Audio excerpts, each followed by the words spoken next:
Hello and welcome! As I mentioned in Series 4, a licensed game should be one of the easier games to make, since most of the work is already done, from the story to the aesthetics. But what happens if the licensed property you're told to make a game out of isn't that easy to adapt to a video game? Well, that's exactly what happened at the developers Luxoflux when they were given the rights to make Shrek 2. And today we're going to be taking a look at how Luxoflux managed to adapt Shrek 2 into a video game.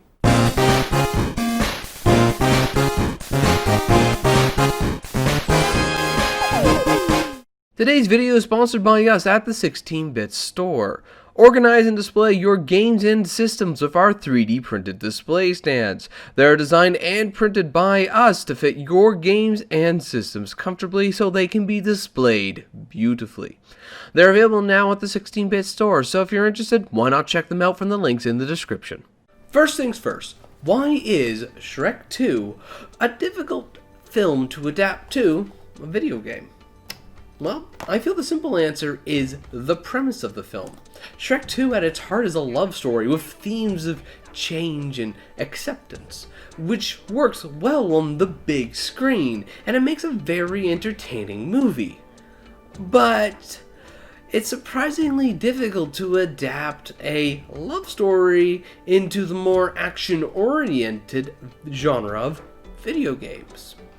Walking and talking just isn't as fun as running and punching bad guys in the face. So how did Luxoflux manage to translate Shrek 2 into a video game? And well, after sitting down, playing, and beating the game, it appears as though they didn't. Luxoflux tried their best to adapt as much of Shrek 2 that would work in a game as possible, but they were left with the inevitable holes and decided to fill those holes with their own unique story, which were supposed to fill in the gaps in between scenes where action could have happened. And what resulted was this: a top-down action-adventure platformer beat-em-up. The game is comprised of multiple levels, which can be either their own unique stories or loosely following the plots from the film. And while playing, you'll be platforming, fighting, and solving puzzles as you go through this grandiose adventure. And honestly, it's not that bad. Although it's a little too simplistic for its own good. Platforming is honestly the highlight in exploring these very nice looking levels. But the combat suffers from the simplicity. What could have been a pretty fun little beat-em-up turns into a monotonous button-mashing snooze fest. Though I find myself having more of an issue with the game's poor AI.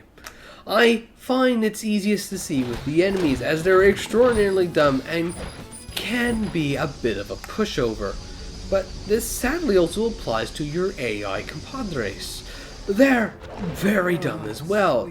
Most of the time, when I get into combat situations, they don't want to fight. When I'm platforming around, they often get stuck, often requiring me to go and rescue them, as the camera won't let you move on unless everyone's with you.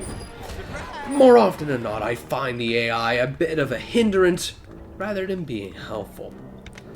But Shrek 2 has a way around this, and the reason you do have 3 AI companions is because this is a 4-player experience, which means that if you have the controllers or the right adapters, you can play with up to 4 real people.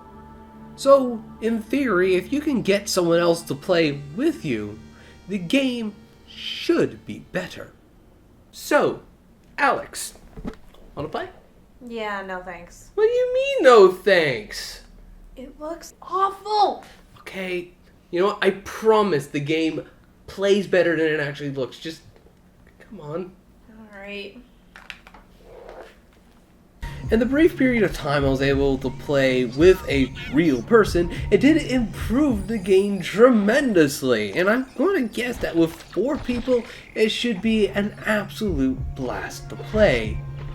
But sadly, due to the game's age, it no longer is for everyone. Oh god, this just looks awful and I can't really see anything because it's so dark. I'm done. Dear, I'm done! fortunately, the AI is willing to play with you and is good enough that you can beat the game by itself. But Alex does have a point about the graphics. The game really hasn't aged well, especially up close. It can feel a little too dark at times, making it hard to see what's happening on screen. However, if you can look past the game's age, there is a surprising amount of detail here, especially for a PlayStation 2 game. The game feels like it doesn't just take from the world of Shrek 2, but also borrowing from the first film and the Shrek 4D experience. So Luxoflux might not have been able to make a direct adaptation of Shrek 2, but they were able to adapt the world which Shrek exists in into a surprisingly good-looking game, at least for the time. It's just a shame then that the story doesn't have the same attention and detail given to it as the aesthetics.